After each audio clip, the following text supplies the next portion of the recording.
Hi, I'm Jonathan with the Michigan Depression Glass Society. I'd like to welcome you to our May 2020 virtual meeting. Unfortunately, because of the COVID-19 pandemic, we're unable to meet in person, but I'm really excited to be able to share my table setting of Fostoria glass with you today. Now, we're going to talk a little bit about the Fostoria Glass Company in this color, how I started collecting the pattern, and just an overview of the table setting pieces. So, the Fostoria Glass Company got its name from the fact that it was founded in Fostoria, Ohio. And when you look at glass company names, they were typically either named after the founding person or the city where they began production. Now, Fostoria was lured to Fostoria, Ohio, because of the fact that there was a large supply of free natural gas there. So the county made that available because they were looking to attract businesses to the area. So if you get a business who's coming in with 2,000 employees, those people are buying homes, supporting local restaurants, and things of that nature. Now, the problem was that about 10 years into production in the late 1890s, the company ran out of, and the whole region actually ran out of natural gas. So that caused them to relocate to Moundsville, West Virginia, which was actually to the delight of a lot of the board members and senior officials within the company, because most of them were actually originally from West Virginia. Now, when they moved to West Virginia, not only did they have to build a glass plant, they also had to build an energy source over there. Because in West Virginia, it was not natural gas that was predominantly there, it was coal. And if you know anything about burning coal, it's kind of a dirty process, and you don't want all that smoke and particles and stuff in the air when you're trying to have this melted glass nearby and produce this high quality crystal clear glassware. So what I read, which I thought was really interesting, is that in addition to the glass plant, the company also built a facility down the road to convert coal into natural gas, which would then power the furnaces at the glass company. Now, in addition to all the glass workers that Fostoria employed, they also employed a variety of other people like sales, marketing, and things of that nature. And one of the departments was actually a laboratory. Now, in the lab, people were mainly responsible for ensuring that the color was consistent with each batch of glass that was being produced. Well, one of the other tasks that these people were in charge of was really coming up with new colors for the company to sell. One of those new colors is this color here, which is known as Wisteria. Now, Wisteria was produced by Fostoria between 1931 and 1938. Now, this color is known as dichromic glass, and what that means is that it appears different colors under different light. So if you see this color like it is right now in either natural daylight or incandescent light, it's a nice light lavendery purple color. But if you take the exact same glassware and put it under fluorescent light, it really looks more of a periwinkle blue. So it creates a whole different dynamic for your table setting. Now, what causes this? It actually has to do with the light sources and how they have different polarization states. When the light travels through the glassware, there's different absorption coefficients, so it appears different colors. Now, dichroic glass first appears in pieces of Roman glass from the 4th century, which consisted of a translucent glass containing particles of gold and silver dispersed in the glass. The most famous example of this is the Lycurgus cup, which is red when lit from behind and green when lit from the front. This piece can be seen on display at the British Museum in London. Now, dichroic glass can actually and technically be called neodymium glass. The color is achieved from the addition of neodymium oxide to the glass batch.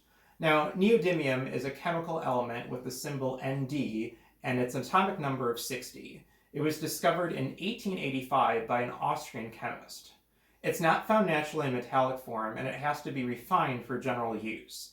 It is widely distributed in the Earth's crusts and is no rarer than cobalt, nickel, or copper. Most of the world's supply is mined in China currently, and about 7,000 tons are produced annually. Now, it isn't stable by itself and quickly oxidizes to form neodymium oxide, which was first used to color glassware in 1927, so a couple years before this began production. Now, other applications that this element is used for is in ceramic glazes, sunglasses, and magnets. Now, a neodymium magnet of a few grams can lift 1,000 times its own weight, so it's very useful in things like microphones, loudspeakers, headphones, and computer hard disks, which are places where low mass, strong magnets are required. Now, Fostoria was not the only company to produce this type of color. And I actually have one example here with me, and I'll talk about some of the others. So Cambridge produced a similar color called Heather Bloom, and this is an example of that with the Gloria etching on it. And then there was several other glass companies, total of 6, so Cambridge was one of the 6. Duncan Miller produced a color called Dawn. Fenton Art Glass produced their own color of Wisteria. Heisey and Morgantown Glass both had colors that they called Alexandrite, and the Tiffin Glass Company produced a color called Twilight. Now, before I get into the table setting, I'm going to talk a little bit about how I started collecting this pattern and this color. It wasn't really something I was familiar with or had seen before, and for any of our club's membership who are longtime members, you'll know that Bob and Jerry are also longtime members of the club. And I had the opportunity in the winter of last year to go and visit them and have dinner with them, see their collection. Now, part of that tour included seeing their basement, which in addition to housing some of their collection, also has some extra inventory from when they used to be dealers that they're eventually looking to liquidate. So I poked around in their basement and started making a little pile of stuff I was interested in buying. And early on in my looking around, I saw this set of Wisteria. And I admired it. I thought it was a very pretty color. I had seen the color before, but all the pieces had the original price stickers from maybe the early 90s, which is a lot higher than they would probably go for now. And I quickly added it up in my head, and I'm like, oh, there's no way I can afford that.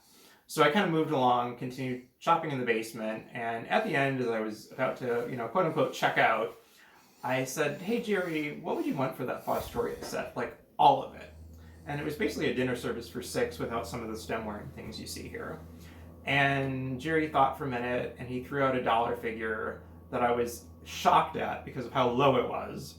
And I said, oh gosh, yes, I will take it. So I am not willing to admit what I paid for this set because it is embarrassingly low, but I'm really, really grateful to have it in my collection now. So that's kind of how I started this pattern. I've only been collecting it for about 2 years now. I'm going to actually go through the table setting here.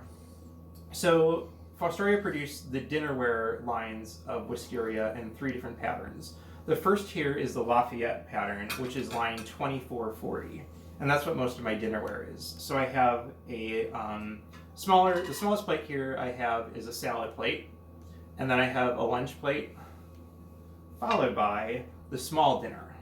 Now the small dinner is about, I think, 9¼ inches. And Fostoria also produced a large dinner plate, which is more like 10½, so a little bit more substantial. And then the other piece is the cup and saucer, which goes with that set. And then I have a little 2-part relish dish here, which is also Lafayette. And I have a little pickle dish.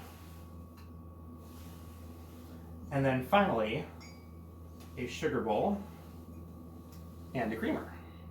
So that kind of rounds up the tableware in Lafayette. Now, as for the stemware, this is line 5099-5299, very technical there. And in that, I have the water goblet here, as well as a tall sherbet.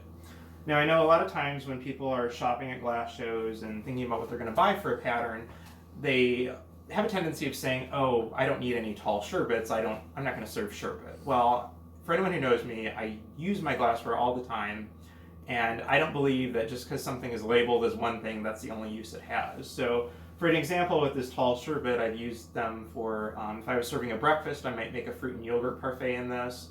I could do segmented grapefruit and oranges. I could, at a dinner party, maybe as a first course, I've actually used these and put in like a quinoa salad.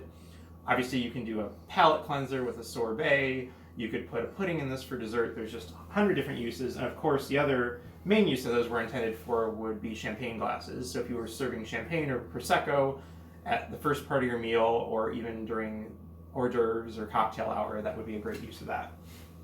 Now, the other line that was produced in Wisteria is this one here, which is called Mayfair, and that's line 2419. So I have 2 examples of that. I have an ashtray here, and then I also have a little handled platter. So you can see the Mayfair line's quite different from Lafayette in that Mayfair is square, it has those kind of little ridges in the corner, whereas Lafayette is much more rounded.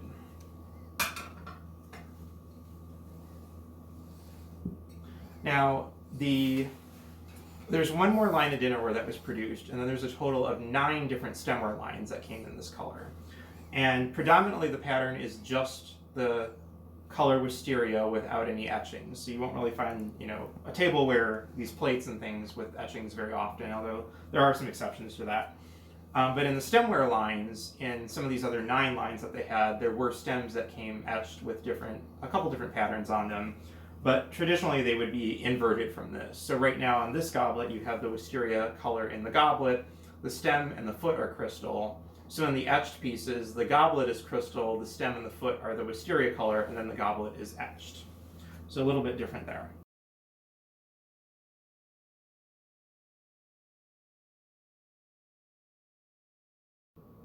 Hi, this is Jonathan. We had a little bit of a technical difficulty at the end there, so the last 90 seconds of the presentation got cut off.